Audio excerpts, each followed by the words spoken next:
আল্লাহ যে নারীকে ভালোবাসেন তাকে 4টি কষ্ট দেন। আপনার জীবনে কষ্ট আছে মানেই যে আল্লাহ আপনার প্রতি অসন্তুষ্ট, বিষয়টা এমন নয়।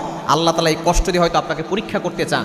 এই কষ্টের মাধ্যমে আল্লাহ তাআলা হয়তো আপনার গুনাহ মাফ করাচ্ছেন, অথবা আল্লাহ তাআলা আপনার জান্নাতের মর্যাদা আরও বেশি উন্নত করছেন। সুতরাং কষ্ট আসলেই হতাশ হওয়া যাবে না, এই কষ্ট সবসময় থাকবে না।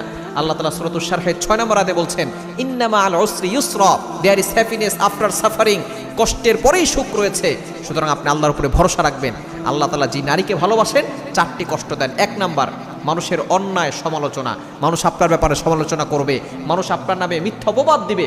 হযরত মারিয়াম আলাইহিস সালামকে এভাবে আল্লাহ তাআলা পরীক্ষা করেছিলেন। মারিয়াম আলাইহিস সালামকে আল্লাহ পাক রব্বুল আলামিন স্বামী ছাড়া ঈসা আলাইহিস সালাম দিয়েছিলেন।